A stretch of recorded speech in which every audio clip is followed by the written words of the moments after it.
दोस्तों, आज हम बात करेंगे एक ऐसी बुक जिसने पब्लिश होते ही पूरी दुनिया में तहलका मचा दिया था। जी हाँ, रिच डैड पुअर डैड के बारे में। इस बुक में 6 ऐसे सबक बताए गए हैं जिनको अपनाकर हर कोई अमीर बन सकता है।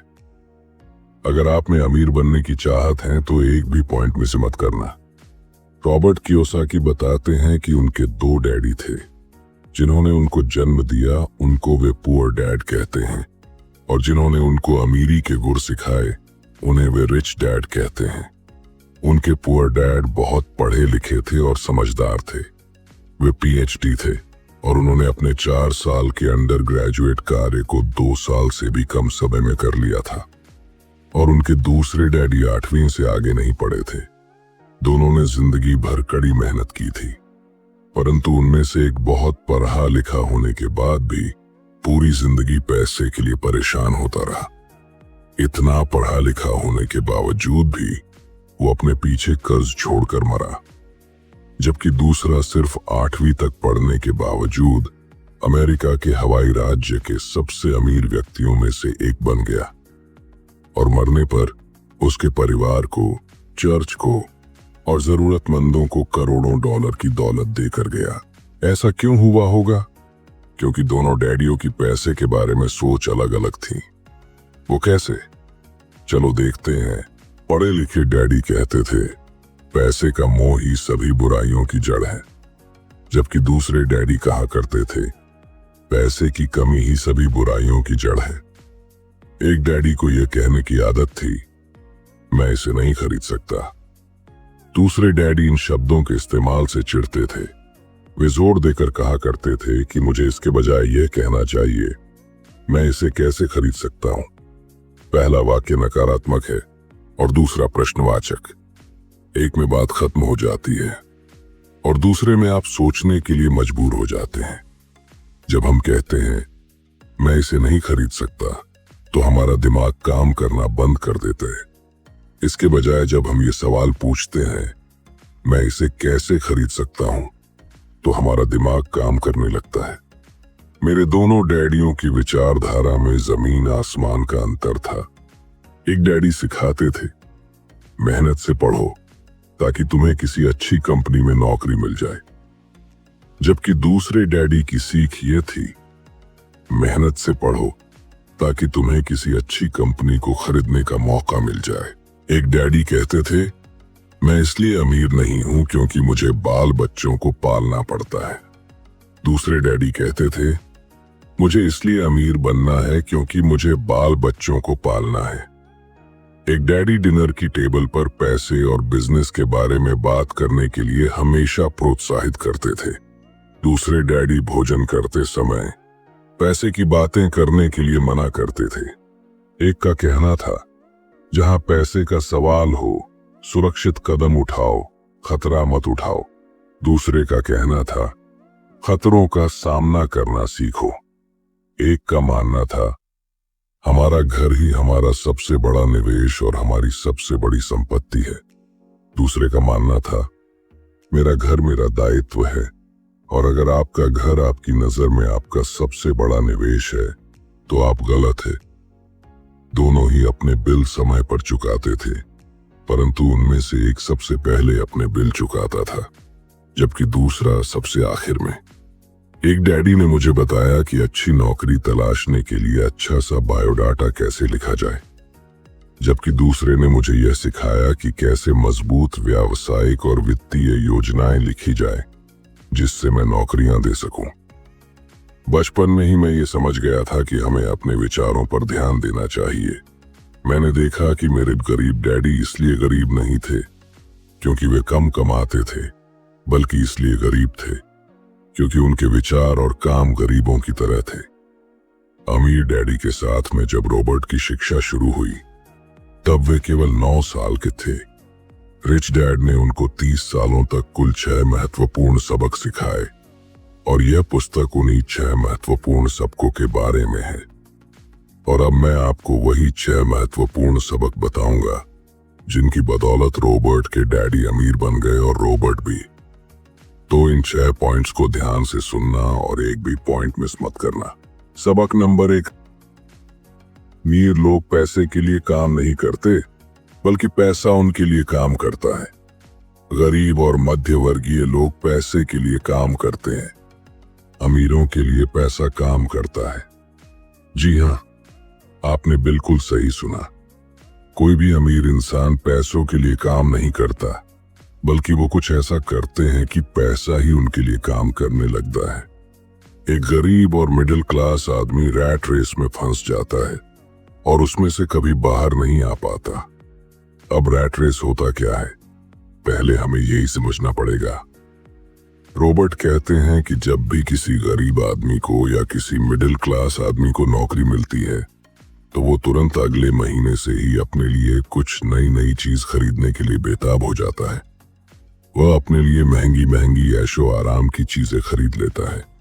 महंगे कपड़े, महंगे जूते, महंगा फोन, महंगा लैपटॉप और बढ़िया सी कार। और फिर शुरू हो जाता है ईएमआई का ट्रैप। ऐसे ईएमआई जो सालों साल तक देने पड़ते हैं, जिससे वह बाहर कभी नहीं निकल पाता। उसे हर महीने अपने ईएमआई देने होते हैं। अगर वह एक महीने के लिए भी काम पर नहीं जाएगा, तो उसके मन में डर बैठ जाता है कि वह कैसे अपने ईएमआई भर पाएगा और कैसे अपना कर्ज उतर पाएगा। कहीं बैंक वाले उसकी कार उठाकर ना ले जाए। अगर ऐसा हुआ तो उसकी समाज में क्या इज्जत रह जाएगी। वह सुबह उठता है, काम पर जाता है, शाम को लौटता है, सुबह उठता है, काम पर जाता है और शाम को वापस लौटता है, और महीना पूरा होने पर अपना पगार लेता है और ईएमआई भर देता है। यही सिस्टम हर दिन हर महीने चलता रहता है, और इस लंबे ट्रैप में वह इस कदर फंस जाता है कि इस ट्रैप से वह कभी बाहर निकल ही नहीं पाता। इसे ही रॉबर्ट ने रैट रेस कहा है। अगर आपको चूहा दौड़ से बाहर निकलना है, तो आपको पैसे के लिए काम करना छोड़ना पड़ेगा, और पैसे को आपके लिए काम करवाना पड़ेगा, तभी आप चूहा दौड़ से बाहर निकल सकते हैं। अमीर इंसान पैसों के लिए काम नहीं करता, बल्कि वो कुछ ऐसा करता है कि पैसा ही उनके लिए काम करने लगता है। लेकिन कैसे, वो अब आने वाले कुछ पॉइंट्स में देखेंगे। वीडियो में बने रहिए और अंत तक देखते रहिए, क्योंकि आने वाले पॉइंट्स बहुत ही इंटरेस्टिंग होने वाले हैं। सबक नंबर 2, पैसे की समझ क्यों सिखाई जानी चाहिए। ज्यादातर लोग जिंदगी भर यह नहीं समझ पाते कि असल बात यह नहीं है कि आप कितना पैसा कमा पाते हैं, बल्कि यह है कि आप कितना पैसा बचा पाते हैं। आपने लॉटरी जीतने वाले उन गरीब लोगों की कहानियां सुनी होगी जो अचानक अमीर बन जाते हैं, पर कुछ समय बाद वे फिर से गरीब हो जाते हैं। ये लोग लाखों करोड़ों जीतते हैं, फिर भी वे लौटकर वहीं आ जाते हैं जहां से उन्होंने शुरू की थी। आपने उन व्यावसायिक एथलीट्स की कहानियां भी पढ़ी होंगी जो 24 साल की उम्र में हर साल करोड़ों डॉलर कमाते हैं, और 34 साल की उम्र में उन्हें पुल के नीचे सोना पड़ता है। इसका क्या कारण है? इसका एक ही कारण है कि उनके अंदर पैसे की समझ ही नहीं थी। लंबे समय में यह महत्वपूर्ण नहीं है कि आपने कितना पैसा कमाया, बल्कि महत्वपूर्ण यह है कि आपने कितना पैसा बचाया और आपने कितनी पीढ़ियों तक उस पैसे को सहेजा। मेरे अमीर डैडी ने मुझसे बचपन में कहा था, अगर तुम अमीर बनना चाहते हो तो तुम्हारे पास पैसे की समझ होनी चाहिए। पैसे की समझ विकसित करने के लिए आपको संपत्ति और दायित्व का अंतर पता होना चाहिए, और हमेशा संपत्ति ही खरीदनी चाहिए। अगर आप अमीर बनना चाहते हैं तो आपको बस इतना ही जानने की जरूरत है। यही पहला और आखिरी नियम है, यही इकलौता नियम है। ये बहुत आसान लगता है, परंतु ज्यादातर लोगों को यह पता ही नहीं है कि यह नियम कितना महत्वपूर्ण है। ज्यादातर लोग पैसे की समस्याओं में सिर्फ इसलिए उलझे रहते हैं क्योंकि उन्हें यह पता ही नहीं होता कि संपत्ति और दायित्व में क्या फर्क होता है। अमीर लोग संपत्ति इकट्ठी करते हैं, गरीब और मध्य वर्गीय लोग दायित्व इकट्ठे करते हैं, और मजे की बात यह है कि उन लोगों को यह लगता है कि वे संपत्ति इकट्ठी कर रहे हैं। अगर ये इतना आसान है तो फिर हर आदमी अमीर क्यों नहीं बन जाता? क्योंकि लोग संपत्ति और दायित्व में फर्क नहीं कर पाते। तो संपत्ति और दायित्व में क्या फर्क होता है? संपत्ति वह चीज है जो आपकी जेब में पैसे डालती है। दायित्व वह चीज है जो आपकी जेब से पैसे निकालती है। दोबारा से कान खोलकर फिर से सुन लीजिए, क्योंकि ये लाइन बहुत इंपॉर्टेंट है। संपत्ति वह चीज है जो आपकी जेब में पैसे डालती है। दायित्व वह चीज है जो आपकी जेब से पैसे निकालती है। वास्तव में आपको इतना ही जानने की जरूरत है। अगर आप अमीर बनना चाहते हैं तो आप जिंदगी भर संपत्ति खरीदते रहिए। अगर आप गरीब या मध्य वर्गीय आदमी बनना चाहते हैं तो आप दायित्व खरीदते रहिए। इनके बीच के फर्क को न जानने से ज्यादातर लोग जीवन भर पैसे की तंगी से परेशान रहते हैं।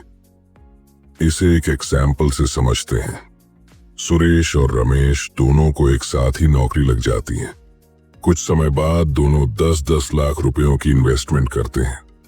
सुरेश अपने लिए 10 लाख की कार खरीदता है क्योंकि उसे ऐशे आराम की जिंदगी जीना पसंद है, और रमेश 10 लाख की जमीन खरीदता है। शुरुआत में सुरेश बहुत खुश होता है कि वह कार में घूम रहा है, और रमेश आज भी बस में धक्के खा रहा है।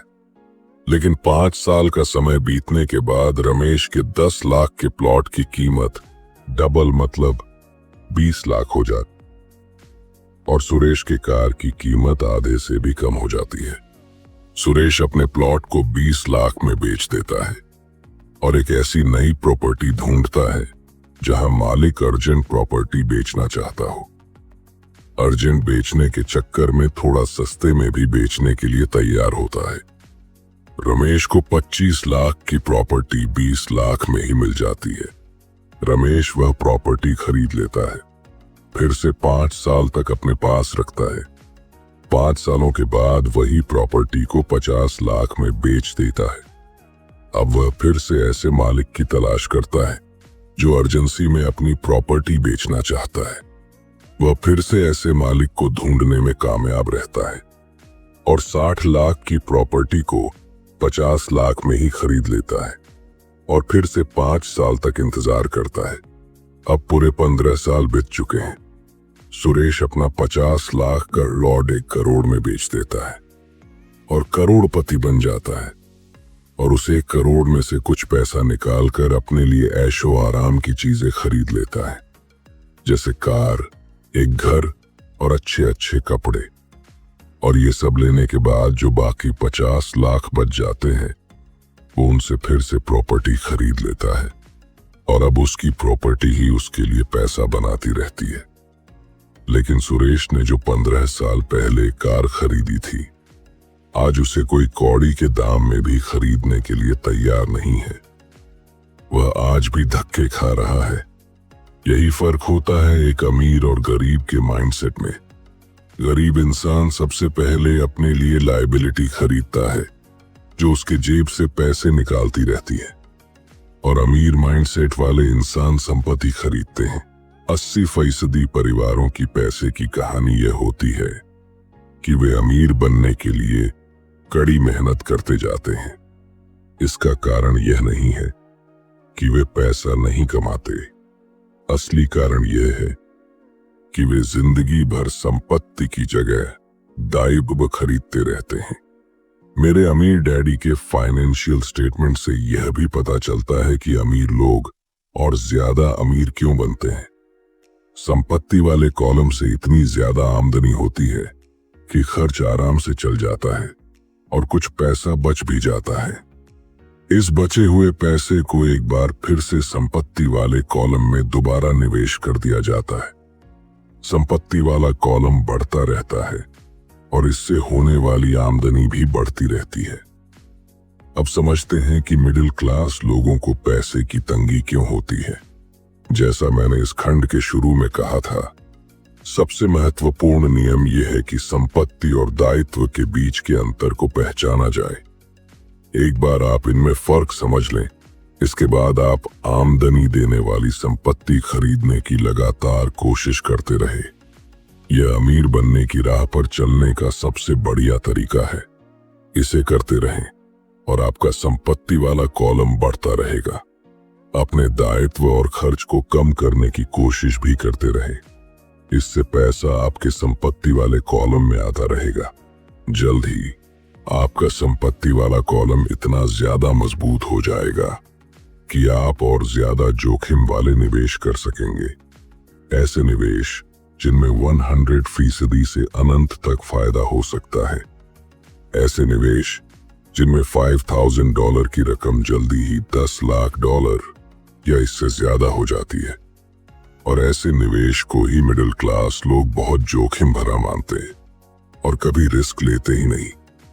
निवेश जोखिम भरा नहीं है, ये उस व्यक्ति की पैसे की नासमझी है, वित्तीय निरक्षरता है जो उसे बहुत जोखिम भरा बना देती है। इस आसान सबक को याद रखें। अमीर संपत्ति खरीदते हैं, गरीब केवल खर्च करते हैं। मध्य वर्ग दायित्व खरीदता है, परंतु यह सोचता है कि वह संपत्ति खरीद रहा है। सबक 3, अपने काम से काम रखो। क्या इसका मतलब ये है कि चुपचाप से अपने काम पर जाओ और बिना किसी की तरफ देखे अपना काम करके वापस आ जाओ? नहीं, इसका मतलब ये बिल्कुल भी नहीं है। अपने काम से काम रखो का मतलब है कि आप अपनी नौकरी करते रहिए, लेकिन अपने संपत्ति वाले कॉलम को बढ़ाते रहिए और दायित्व के कॉलम को कम करते रहिए। ऐसा करने से आप नौकरी करते हुए भी आप अमीर बन सकते हैं। अपने काम से काम रखना शुरू कर दें। दिन की नौकरी को करते रहें, परंतु असली संपत्तियों को खरीदना भी शुरू कर दें। परंतु ऐसे दायित्वों या व्यक्तिगत चीजों से बचें जिनकी कीमत एक बार घर लाने पर कम हो जाए। आप जिस क्षण एक नई कार शोरूम से बाहर ले जाते हैं, उसकी कीमत 25% कम हो जाती है। ये सच्ची संपत्ति नहीं है, हालांकि आपके बैंकर भी इसे संपत्ति मानते हैं। तो आखिर सवाल उठता है कि हमें किस तरह की संपत्तियों का संग्रह करना चाहिए? मैं आपको या आपके बच्चों को किस तरह की संपत्तियों के संग्रह की प्रेरणा दे रहा हूं? मेरी दुनिया में असली संपत्तियां कई तरह की होती हैं। नंबर 1, ऐसे बिजनेस जिनमें मेरे होने की जरूरत न हो। मैं उनका मालिक जरूर हूं, परंतु उन्हें दूसरे लोग चलाते हैं। अगर मुझे वहां काम करना पड़े तो यह बिजनेस नहीं होगा, यह मेरी नौकरी होगी। नंबर 2, स्टॉक मार्केट या शेयर मार्केट, जहां आपको पैसा इन्वेस्ट कर देना है और अपना काम करते रहना है। Number 3, government bonds. Number 4, mutual funds. Number 5, आमदनी देने वाला रियल एस्टेट। नंबर 6, ऐसी हर चीज जो कीमती है, जो आमदनी देती है और जिसका मूल्य बढ़ जाता है और जिसका बाजार तैयार है। ये सारी ऐसी संपत्तियां हैं जहां आपको पैसा लगाने के बाद खुद काम नहीं करना पड़ेगा। बस आप पैसा लगा देंगे और आराम से अपना काम करते रहेंगे। आपका संपत्ति वाला कॉलम अपने आप बढ़ता रहेगा। जब मैं कहता हूं कि अपने काम से काम रखें, तो मेरा यह मतलब है कि आप अपनी संपत्ति वाले कॉलम को ज्यादा मजबूत बनाते रहें। एक बार इसमें $1 जाए तो वह बाहर ना निकल पाए। इसे इस तरह सोचें कि जब $1 आपकी संपत्ति वाले कॉलम में जाता है तो वह आपका कर्मचारी बन जाता है, जो आपके लिए काम करता रहेगा। अपनी दिन की नौकरी करते रहे, एक अच्छे मेहनती कर्मचारी की तरह काम करे, परंतु अपने संपत्ति वाले कॉलम को बढ़ाते रहे। और हाँ, और एक इम्पोर्टेंट बात, जब आपका कैश फ्लो बढ़ता है तब आप कुछ ऐशो आराम की चीजें खरीद सकते हैं। इस बारे में एक महत्वपूर्ण तथ्य यह है कि अमीर लोग ऐशो आराम की चीजें सबसे बाद में खरीदते हैं, जबकि गरीब और मिडिल क्लास लोग ऐशो आराम की चीजें सबसे पहले खरीदते हैं। यह सेंटेंस इतना इम्पोर्टेंट है कि अगर आप इसे ध्यान से समझेंगे तो आपको अमीरों के अमीर बनने का राज समझ में आएगा। आप चाहे तो इसे बैक जाकर दोबारा सुन सकते हैं। सबक नंबर 4, टैक्स का इतिहास और कॉर्पोरेशंस की ताकत। इस पॉइंट में रॉबर्ट बताते हैं कि इतनी मेहनत से कमाए हुए पैसे पर गवर्नमेंट को इतनी आसानी से टैक्स के रूप में पैसा लेने मत दीजिए। कानून के दायरे में ही रहकर हमें वो सारे तरीके आजमाने चाहिए जिससे हमारा करोड़ों रुपए का टैक्स बच जाए। सच्चाई तो यह है कि अमीरों पर टैक्स लगता ही नहीं है। गरीबों की भलाई के लिए जो पैसा लगता है वह मध्य वर्ग से आता है, खासकर शिक्षित और ऊंची आमदनी वाले मध्य वर्ग से। एक बार हमें हमारे लिए काम करने वाले पैसे की ताकत का ज्ञान हो जाए, फिर हमें पैसे के लिहाज से स्मार्ट हो जाना चाहिए और हमें डराने वाले लोगों से निपटने के रास्ते ढूंढ लेने चाहिए। इसके लिए आपके पास कानून की समझ होनी चाहिए और इस बात की भी कि सिस्टम कैसे काम करता है। अगर आप अज्ञानी हैं तो आपको आसानी से डराया जा सकता है। अगर आप जानते हैं कि आप क्या बात कर रहे हैं तो आपके पास बचने का मौका होता है। इसीलिए अमीर डैडी स्मार्ट टैक्स अकाउंटेंट्स और वकीलों को इतना ज्यादा वेतन देते थे। वकीलों को वेतन देना सरकार को टैक्स देने से सस्ता था। अगर आप अभी तक इस वीडियो में बने हुए हैं तो इसका मतलब है कि आप अमीर बनकर ही रहेंगे। अभी और 2 इंपॉर्टेंट सबक डिस्कस होने वाले हैं, आगे देखते रहिए। सबक नंबर 5, अमीर लोग पैसे का आविष्कार करते हैं। अमीर लोग आखिर पैसा बनाते कैसे हैं, ये बात अभी हम समझने वाले हैं। ध्यान से समझना। हमारा एक स्टॉक पोर्टफोलियो भी है जिसे मैं और मेरी पत्नी हमारा पर्सनल म्यूचुअल फंड कहते हैं। हम ज्यादा जोखिम वाली प्राइवेट कंपनियों के शेयर खरीदते हैं जो अमेरिका या कनाडा में स्टॉक एक्सचेंज पर सार्वजनिक होने जा रही हैं। कितनी तेजी से धन बढ़ता है इसका उदाहरण इस तरह देखें। हमने कंपनी के सार्वजनिक होने से पहले 25 सेंट प्रति शेयर की दर पर 1 लाख शेयर खरीदे। 6 महीने बाद जब कंपनी शेयर बाजार में दर्ज हो गई तो उसके शेयर का भाव $2 प्रति शेयर हो गया। अगर कंपनी का प्रबंधन अच्छा है तो कीमतें बढ़ती रहेंगी और स्टॉक $20 प्रति शेयर या इससे भी ज्यादा होगा। ऐसे भी कई वर्ष रहे हैं जब हमारे $25,000 1 साल से भी कम समय में $10 लाख बन गए हैं। यह जुआ नहीं है।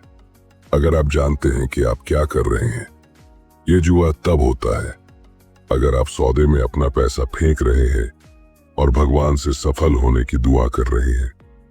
आपको अपने तकनीकी ज्ञान, बुद्धि और खेल के प्रति प्रेम की जरूरत होगी ताकि जोखिम कम से कम रहे। याद रखिए, महान अवसरों को आपकी आंखें नहीं देख सकती, उन्हें आपके दिमाग से देखा जा सकता है। सबक नंबर 6, सीखने के लिए काम करें, पैसे के लिए काम ना करें। जब मैं अपनी कक्षा से पूछता हूं आप में से कितने मैकडॉनल्ड से अच्छा हैमबर्गर बना लेते हैं तो लगभग सभी विद्यार्थी अपने हाथ खड़े कर देते हैं। मैं फिर पूछता हूं अगर आप में से ज्यादातर बेहतर हैमबर्गर बना लेते हैं तो ऐसा क्यों होता है कि मैकडॉनल्ड आपसे ज्यादा पैसा बना लेता है? जवाब साफ है, मैकडॉनल्ड बिजनेस सिस्टम में आपसे अच्छा है। ज्यादातर प्रतिभाशाली लोग सिर्फ इसलिए गरीब होते हैं क्योंकि वे अपना सारा ध्यान बेहतर हैमबर्गर बनाने में लगाते हैं और बिजनेस सिस्टम के बारे में कुछ नहीं जानते। दुनिया प्रतिभा संपन्न गरीब लोगों से भरी पड़ी है। अक्सर वे या तो गरीब हैं या फिर पैसे की समस्या से जूझ रहे हैं या अपनी क्षमताओं से कम पैसा कमा रहे हैं। और इसका जिम्मेदार उनके ज्ञान का विषय नहीं है बल्कि उनका अज्ञान है। वे एक बेहतर हैमबर्गर बनाने की दक्षता को पैना करने में ही लगे रहते हैं और हैमबर्गर को बेचने और उसे घर तक पहुंचाने की दक्षता पर बिल्कुल भी ध्यान नहीं देते हैं। शायद मैकडॉनल्ड सबसे अच्छे हैमबर्गर नहीं बनाता है, परंतु वे एक मूलभूत रूप से औसत हैमबर्गर को बेचने और उसे घर तक पहुंचाने में सर्वश्रेष्ठ है। इस पॉइंट को अच्छे से समझना जरूरी है। अगर समझ में ना आए तो दोबारा सुन लेना। मैं युवा लोगों को यही सलाह दूंगा कि नौकरी खोजते समय वे इस बात पर कम ध्यान दे कि वे कितना कमा रहे हैं, लेकिन इस बात पर ज्यादा ध्यान दे कि वे कितना सीख रहे हैं। रास्ते पर आगे की तरफ देखकर यह तय करे कि किसी खास प्रोफेशन को चुनने के पहले और चूहा दौड़ में फंसने से पहले वे किन योग्यताओं में पारंगत होना चाहते हैं। जिंदगी बहुत हद तक जिम जाने की ही तरह है। इसमें सबसे दर्द भरा हिस्सा वहां जाने का फैसला लेना है। एक बार आप यह फैसला कर लेते हैं तो बाकी सब आसान हो जाता है। ऐसे कई दिन आए हैं जब मैं जिम जाने के नाम से कांप जाता हूं, परंतु एक बार मैं वहां पहुंच जाता हूं और काम शुरू कर देता हूं तो मुझे इसमें मजा आने लगता है। जब मैं वहां से निकलता हूं तो मुझे हमेशा खुशी होती है कि मैं वहां गया था। तो दोस्तों, ये थे वो 6 सबक जो रिच डैड ने रॉबर्ट कियोसाकी को सिखाए थे और जिनकी बदौलत वे अमेरिका हवाई राज्य के सबसे अमीर आदमी बन गए थे। लेकिन अंत में मैं आपको एक बोनस पॉइंट बताने जा रहा हूं, जिसको समझे बगैर आप इस किताब को और अमीरी के राज को अच्छे से समझ नहीं पाओगे। तो ध्यान से सुनना। 3 तरह के इनकम। अकाउंटिंग की दुनिया में 3 अलग अलग प्रकार के इनकम होते हैं। नंबर 1, अर्जित आय। नंबर 2, निष्क्रिय आय।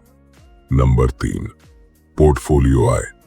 जब मेरे असली डैडी ने मुझसे कहा था, स्कूल जाओ, अच्छे नंबर लाओ और एक सुरक्षित नौकरी खोजो, तो वे मुझे यह सुझाव दे रहे थे कि मैं अर्जित आय के लिए काम करूं। जब मेरे अमीर डैडी ने कहा, अमीर लोग पैसे के लिए काम नहीं करते, वे पैसे से अपने लिए काम करवाते हैं, तो वे निष्क्रिय आय और पोर्टफोलियो आय के बारे में बात कर रहे थे। ज्यादातर मामलों में निष्क्रिय आय रियल एस्टेट के निवेशों से हासिल होती है। पोर्टफोलियो आय पेपर एसेट्स से प्राप्त होती है। पेपर एसेट्स यानी स्टॉक, बॉन्ड और म्यूचुअल फंड। पोर्टफोलियो आय वह आय है जिससे बिल गेट्स दुनिया के सबसे अमीर आदमी बन गए। वे अर्जित आय के द्वारा अमीर नहीं बने। अमीर डैडी कहा करते थे, अमीर बनने की कुंजी है अर्जित आय को निष्क्रिय आय और पोर्टफोलियो आय में जितनी जल्दी संभव हो सके बदलने की योग्यता। इस लाइन को भी दोबारा सुन लेना। वे कहते थे, अर्जित आय पर टैक्स सबसे ज्यादा लगता है, सबसे कम टैक्स निष्क्रिय आय पर लगता है। ये एक और कारण है कि आप अपने पैसे से अपने लिए कड़ी मेहनत करवाएं। सरकार उस आय पर ज्यादा टैक्स लगाती है जिसके लिए आप कड़ी मेहनत करते हैं, और उस आय पर कम टैक्स लगाती है जिसके लिए आपका पैसा कड़ी मेहनत करता है। तो दोस्तों, ये थी रिच डैड पुअर डैड की कंप्लीट बुक समरी। लेकिन मैं चाहता हूं कि ये बुक जीवन में एक बार नहीं बल्कि बार बार सभी को पढ़नी चाहिए।